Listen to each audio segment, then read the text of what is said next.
Fun fact number 168. Hello, everybody. How are you doing? Um, I'm on some social media things besides YouTube, and one of them started recommending something for me to see, and I'm like, oh my goodness, I have such great memories of this. This person,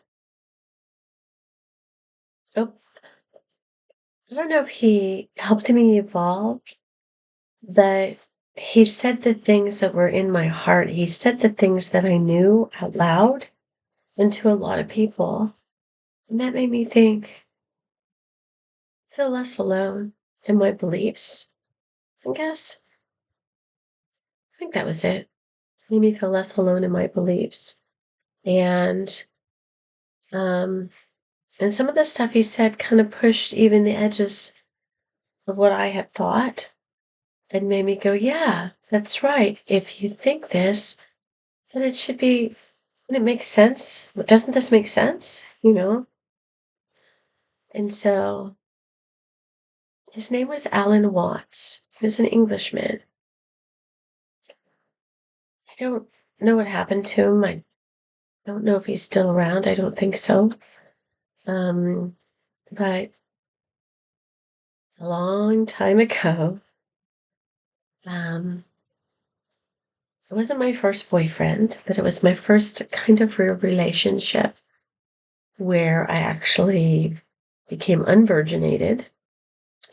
I was no longer a virgin. I made love for the first time. And the gentleman was, well, I don't know if gentleman's the right word, but I'll say that. He was 13 years older than me. And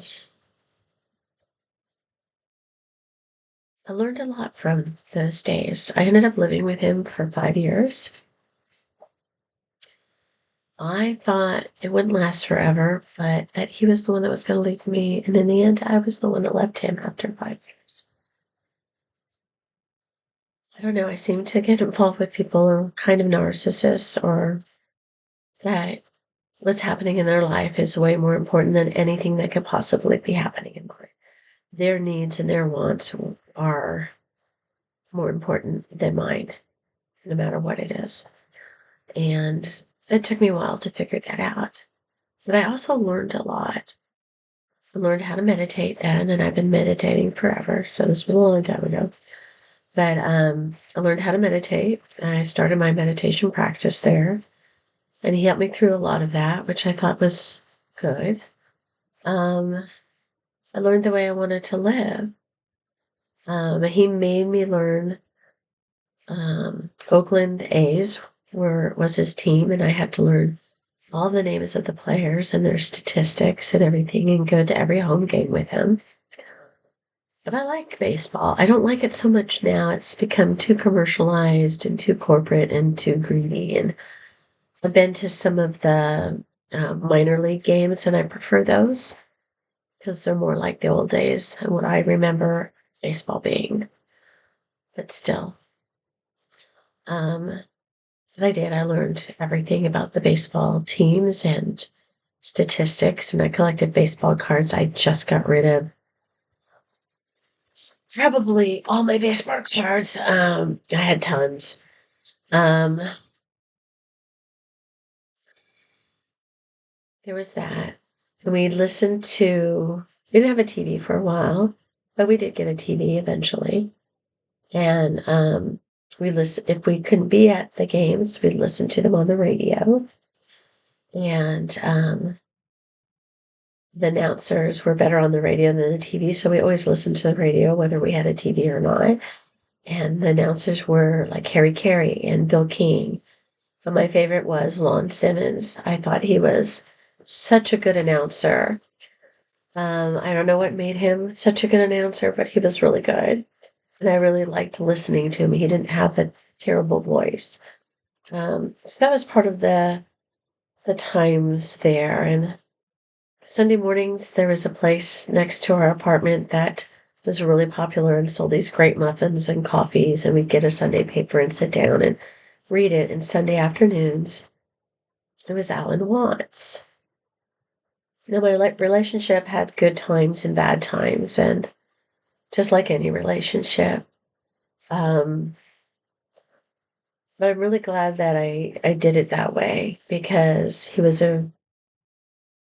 very gentle with me for being my first time and all that stuff. So there was a lot of good things about the relationship. There was a lot of bad things. But I started listening to Alan Watts on Sunday afternoons. And if you haven't listened to Alan Watts, I recommend it. Look him up on YouTube. This is where some of the stuff is coming from that's being recommended for people to listen to. He talks about relationships, he talks about spirituality, he talks about your path in life. And the way he says it makes sense. And it's not how many people live their lives, which unfortunately, it's not how many people live their lives. And I wish they would. Um, but he was a very big comfort to me during those times when I felt a little lost. And and now that I'm feeling a little lost again, this coming to me again at this time in my life really means a lot to me. And I can't play you one of his things, but I would recommend you looking him up and listening to some of his talks because I never forgot him, but and I knew his talks meant a lot to me during that time. But